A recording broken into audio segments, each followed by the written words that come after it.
والنشر والتوزيع. هلا مرحبا من قلب طربان، ترحيب من أرقى الجزالي، بأغلى حضور وخير ضيفان، ومن شاركون أحلى الليالي، بفرحة تركي عالي الشان، سليل الكرم عذب الخصالي، سنافي يرجح كل ميزان، وله صيت بأخلاقه يلالي، عريس سروره والهنا حاينا لا السعادة بالوصالي، أبوها الكريم اللي بكل آن كانت بين أهل المعالي، أبو خالد اسمه خير برهان، على الصدق بقول وفعالي، أم خالد أمه قلبها زان، طيب فريد بكل حالي، ودرعاه وذخره خير الأخوان، رجال يشيلون الثقالي، وأعمامها الغالين فرسان، أبوهم يشمخ شموخ الجبالي، ويفخر بخواله الشجعان، وهم لا الكرم مضرب مثالي، ونهدي لتركي قيفان، ونبارك بتحقيق المنالي، وعروسها الأصيلة بدر الأزمان، وبالزين آية في الجمال،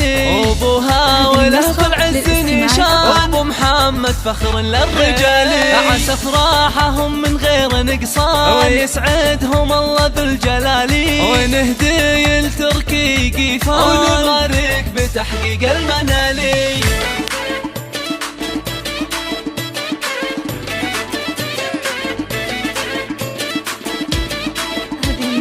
للاستماع فقط،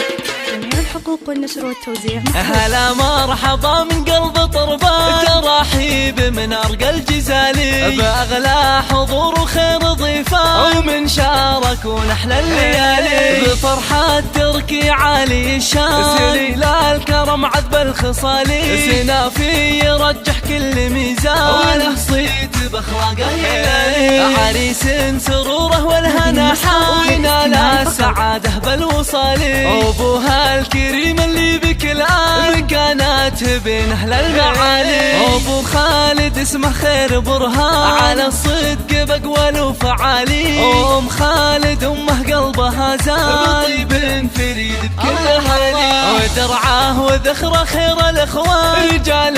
يشيلون الثقالي، وأعمامها الغالين فرسان، أبوهم يشمخ شموخ الجبالي، ويفخر بخواله الشجعان، وهم لا الكرم مضرب مثالي، ونهدي لتركي قيفان، ونبارك بتحقيق المنالي، وعروسها الأصيلة بدر الأزمان، وبالزين آية في الجمال، أبوها وله في العز نشان، أبو محمد فخر للرجال، عسى أفراحهم من غير نقصان، ويسعدهم الله ذو الجلال، ونهدي لتركي قيفان، ونبارك بتحقيق المنالي.